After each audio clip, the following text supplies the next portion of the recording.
Hi friends. கொக்கரொக்கோ சிறுகதை தொடரும். சுந்தரம் இந்த இடத்தில் தன் சரிதத்தைச் சற்று நிறுத்திவிட்டு கொஞ்சம் பொடி போட்டுக் கொண்டான். அவன் திடீரென்று எப்படி மேதாவியானான் என்று நான் யோசித்துக் கொண்டிருந்தேன். மறுபடி ஆரம்பித்தான் கதையை. எவ்வளவோ பத்திரிகைகள், எங்கே திரும்பினாலும் பத்திரிகைகள். இருந்தாலும் என் பத்திரிகையின் பேரைக் கேட்டாலுமே போதும், உன்னால் அதை வாங்காமல் இருக்க முடியாது. நல்ல சுபதினமாக பார்த்து அதை ஆரம்பித்தேன்.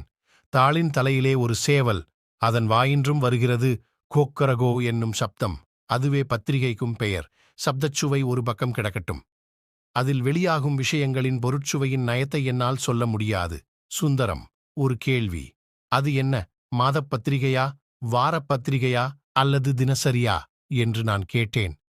அது நான் ஏன் கூற வேண்டும்? விஷயம் முழுவதையும் கேட்டுவிட்டு பிறகு நீயே சொல்லு. மற்ற பத்திரிகை ஆசாமிகளைப் போல ரிசர்வ் பாங்கி மசோதா, வெள்ளை காகிதத் திட்டம், பிரிட்டிஷ் சாம்ராஜ்யம், சாஸ்திரியார் சாசனம் என்றெல்லாம் நான் எழுதுவது கிடையாது. கொக்கரகோவில் வெளிவரும் முக்கியமான விஷயங்கள் என்னவென்றால், திடுக்கிடும் சம்பவங்கள், ஆவேசத்தை தரக்கூடிய ஆச்சரிய மர்மங்கள், வினோத விசித்திரங்கள் தாம். ஆனால் ஓரொரு சமயம் பல சிக்கலான பிரச்சனைகளைப் பற்றி கூட நான் விவாதிப்பதுண்டு. உதாரணமாக, மனிதனுக்கு ஒரு தலை போதுமா என்ற தலைப்பின் கீழ் ஒரு ரசமான கட்டுரை எழுதியிருந்தேன். இவ்விஷயமாக இதுவரை ஒருவரும் கவனியாது இருப்பது சுத்தப் பிசகென்றும், அறிவுள்ளோர் இதன் உண்மையை தெரிந்து கொண்டு பாமரருக்கு கூற வேண்டுமென்றும் ரெவரண்டு ராம்ஸ்மித் பிரசங்கம் செய்ததாக எழுதிவிட்டேன். அவ்வளவுதான். அந்த வாரம் பூராவும் அதைப் பற்றி விருத்தி உரைகளும் வியாக்கியானங்களும் ஆராய்ச்சிகளும் கோக்கரகோவில் வெளிவந்தன. பிறகு, ஆமாம் சுந்தரம், ராம்ஸ்மித் யார் என்று நான் கேட்டேன். சுந்தரம் கதை சொல்லும் உற்சாகத்தில் என் கேள்வியை கவனிக்கவே இல்லை. மேலே சொல்லிக்கொண்டே போனான். மறுவாரம் மன்னிக்கவும் என்ற தலைப்பின் கீழ் ராம்ஸ்மித் மனிதனுக்கு ஒரு தலை போதுமா என்ற பிரச்சனையை கிளப்பவே இல்லை என்றும், மனிதனுக்கு இருக்கும் ஒரு தலையே போதும், இதை அறிவுள்ளோர் கவனித்து பொதுமக்களுக்கு கூறுவது நலம் என்று மட்டுமே அவர் கூறினதாகவும் வெளியிட்டு தப்பாக செய்தி அனுப்பின நிருபரை வேலையை விட்டு விலக்கிவிட்டதாக கொக்கரகோவில் பிரசுரம் செய்தேன். எனக்குச் சிரிப்பு பொங்கிற்று. சுந்தரம் அவ்வளவு சாமர்த்தியமாக காரியங்களைச் செய்வான் என்று நான் எதிர்பார்க்கவே இல்லை. வேஷ் வேஷ் என்று சொல்லிக்கொண்டே அவன் முதுகை தட்டிக் கொடுத்தேன். தட்டுவது பிறகு ஆகட்டும். சங்கரா, விஷயத்தைக் கேள் என்று சுந்தரம் கதையை மேலே சொல்லத் தொடங்கினான். தத்தி விளையாடி குழந்தை பருவத்தை கடந்து கொக்கரகோ வாலிபப் பருவத்தை அடைந்தது. பல்லாயிரக்கணக்கான ஜனங்கள் கொக்கரகோவை பார்க்காமல் தூங்குவதில்லை. நானும் வினோத விஷயங்களை வெளியிட்ட வண்ணமாகவே இருந்தேன். அதற்காக நான் செய்த யுத்திகள் எவ்வளவு! ஒரு தினம் விந்தையான விஷயம் ஒன்றும் அகப்படவில்லை.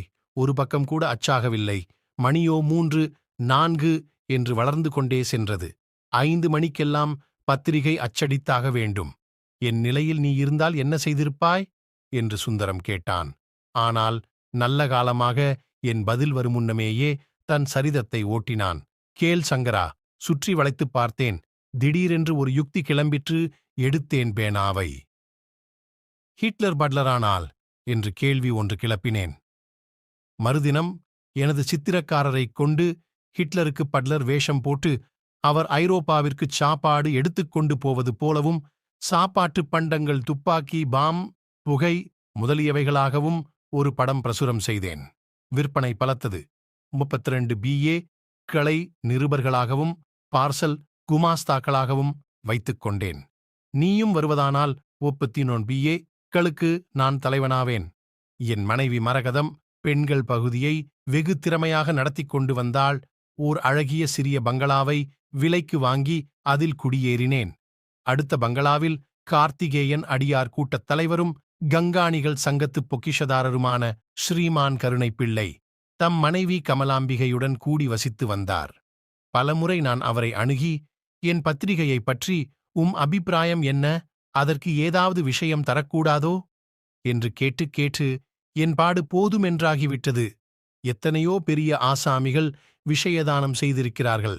இந்த கருணைப் பிள்ளைக்கு மட்டும் ஏன் கடுகளவு கருணையாவது இருக்கக்கூடாதென்று எண்ணி ஏங்கினேன். ஆனால் விட்டேனா ஆசாமியை? மரகதமும் நானும் கலந்து யோசித்து அவரை தண்டிக்க ஓர் ஏற்பாடு செய்தோம்.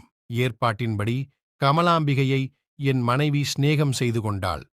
ஒரு தினம் இருவரும் வழக்கம்போல் சந்தித்து வம்பளத்துக் கொண்டிருந்தனர். இருந்தாற்போலிருந்து மரகதம் விழுந்து விழுந்து சிரித்தாள். கமலாம்பிகையின் முகத்தில் அசடு தட்டிற்று. ஏன் சிரிக்கிறாய்? காரணத்தை சொல்லிவிட்டுச் சிரிக்கக்கூடாதோ? என்று கெஞ்சினாள். மரகதம் சிரிப்பை நிறுத்திவிட்டு, ஒன்றுமில்லை, என் வீட்டுக்காரர் என்னிடம் அதிக அன்புள்ளவர். நான் சொல்வதைத் தட்டுவதே கிடையாது. நேற்று நான் வேண்டுமென்றே அவருடைய அன்பை சோதிக்க எண்ணி ஒரு பாவாடையை கட்டிக்கொண்டு நடனம் செய்யச் சொன்னேன். அவரும் தடை சொல்லாது ஆடினார். ரொம்ப தமாஷாக இருந்தது.